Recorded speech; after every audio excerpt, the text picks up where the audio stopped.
بسم اللہ الرحمن الرحیم۔ السلام علیکم رحمۃ اللہ وبرکاتہ۔ یامی کی چھوٹی سی دنیا میں آپ سب کا سواگت ہے، تو آئیں اور یامی کی چھوٹی سی دنیا میں شامل ہو جائیں۔ رب اشرح لی صدری ویسر لی امری واحلل عقدۃ من لسانی یفقہوا قولی۔ آج ہم سفر کی حالت میں نماز کس طرح پڑھیں اس کے بارے میں جانیں گے۔ میرا رب فرماتا ہے وَإِذَا ضَرَبْتُمْ فِي الْأَرْضِ فَلَيْسَ عَلَيْكُمْ جُنَاحٌ أَن تَقْصُرُوا مِنَ الصَّلَاةِ، اور جب تم زمین میں سفر کرو تو تم پر کوئی گناہ نہیں کہ نماز قصر کر لو۔ یہ سورہ النساء کی آیت ہے، اور ہمارے پیارے نبی صلی اللہ علیہ وسلم نے فرمایا نماز قصر اللہ کی طرف سے تم پر صدقہ ہے، پس اس کے صدقے کو قبول کرو۔ یہ ابن ماجہ کی روایت ہے، اور رسول اللہ صلی اللہ علیہ وسلم نے فرمایا اللہ تعالیٰ پسند کرتا ہے کہ تم اس کی دی ہوئی رخصتوں کو قبول کرو جس طرح وہ پسند کرتا ہے تم اس کے احکام کو قبول کرو۔ اور حضرت عائشہ رضی اللہ عنہ فرماتی ہیں، یہ مسلم کی روایت ہے کہ ابتدا میں نماز سفر و حضر میں 2 رکعت فرض کی گئی تھی، پھر سفر کی نماز کو پہلی حالت میں باقی رکھا گیا اور حضر کی نماز مکمل کر دی گئی۔ حضرت عبداللہ بن عباس رضی اللہ عنہ فرماتے ہیں بلا شبہ اللہ تعالیٰ نے تمہارے نبی صلی اللہ علیہ وسلم کی زبان سے مسافر پر 2 رکعت فرض کی ہیں۔ مزید فرمایا میں ہمیشہ نبی صلی اللہ علیہ وسلم کے ساتھ رہا ہوں، آپ نے کبھی سفر میں نماز 2 رکعت سے زیادہ نہیں پڑھی، یہاں تک کہ اللہ تعالیٰ نے آپ کی روح کو قبض کر لیا۔ اسے مسلم نے روایت کیا ہے۔ حضرت عائشہ رضی اللہ عنہ فرماتی ہیں رسول اللہ صلی اللہ علیہ وسلم سفر میں نماز قصر بھی کرتے تھے اور پوری بھی پڑھتے تھے۔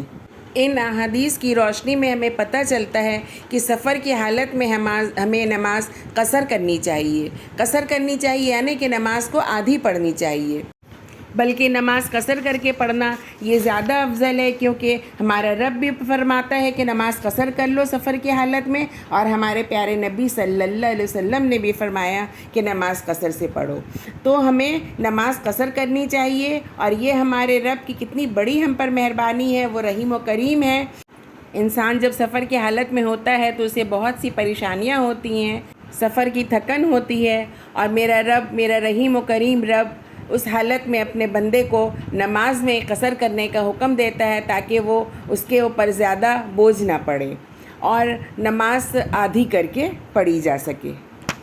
سفر میں 4 رکعت والی نماز 2 رکعت پڑھی جائے گی، یعنی کہ ظہر کی نماز، عصر کی نماز، عشاء کی نماز کے 4 فرض جو ہیں وہ اگر ہم حالت سفر میں ہیں تو اسے 2 رکعت پڑھیں گے۔ 4 پوری نہیں پڑھنی ہوگی، اسے قصر کر کے 2 رکعت پڑھی جائے گی۔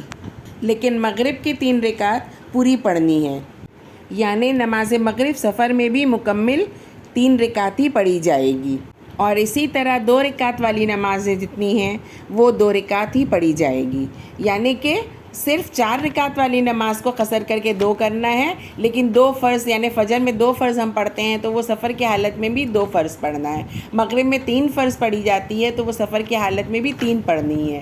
صرف 4 رکعت جس میں ہیں، 4 رکعت فرض ہم جس نماز میں پڑھتے ہیں وہ سفر کی حالت میں قصر کر کے 2 رکعت پڑھیں گے۔ نماز قصر کب کی جا سکتی ہے؟ جب آدمی گھر سے چل پڑے اور وہ شہر یا بستی کی حد ختم ہونے سے قبل نماز ادا کرنا چاہے تو مکمل ادا کرے، کیونکہ اس کا سفر ابھی شروع نہیں ہوا۔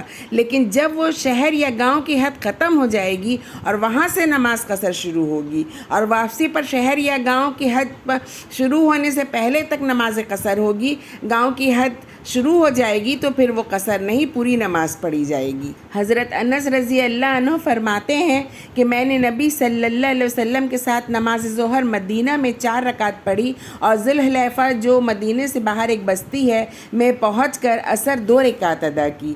اسے مسلم نے روایت کیا ہے۔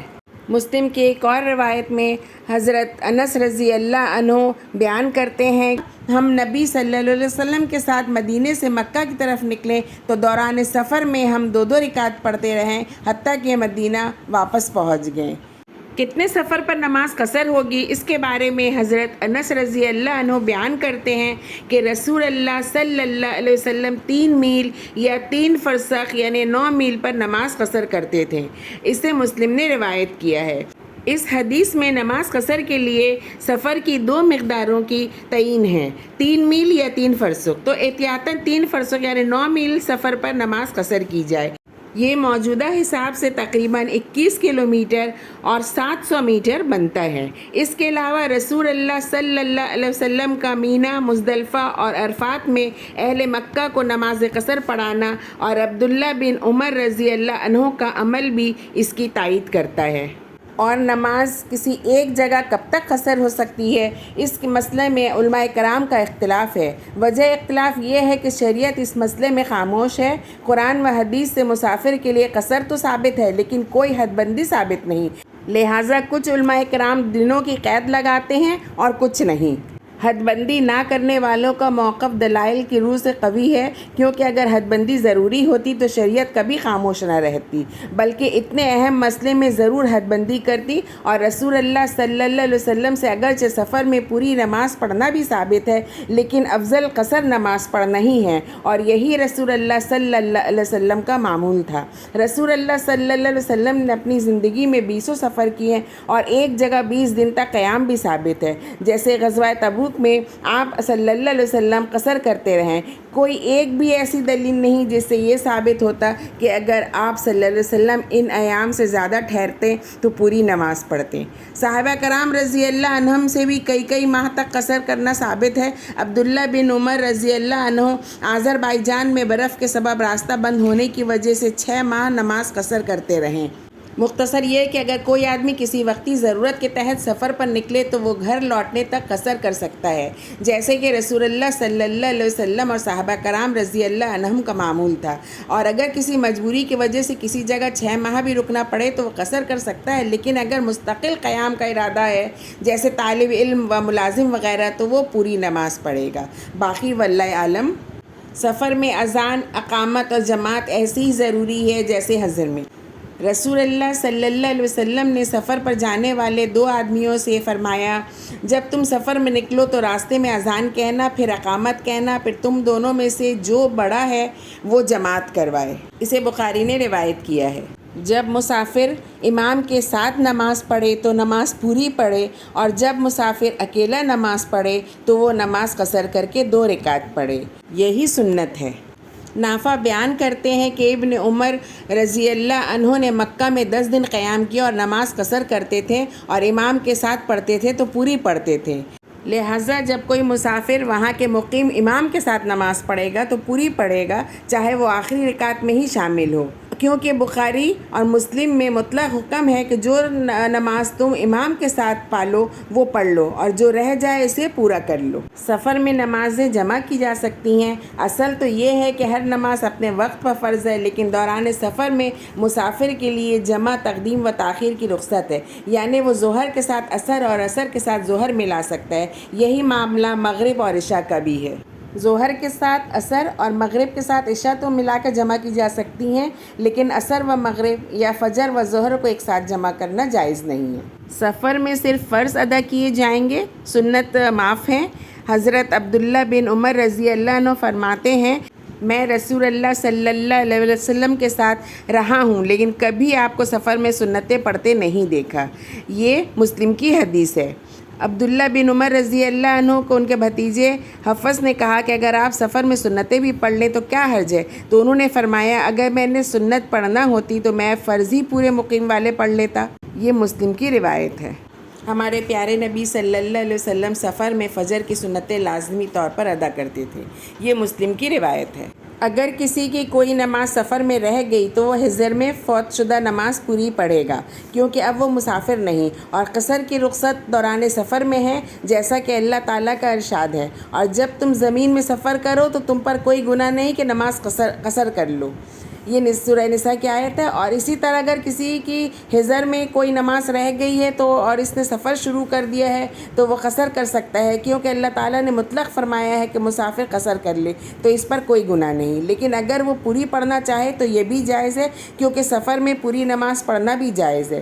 بعض علماء کرام فرماتے ہیں کہ احتیاط اسی میں ہے کہ وہ پوری پڑھے، بہرحال اس کے لیے قصر کرنا جائز ہے، واللہ عالم۔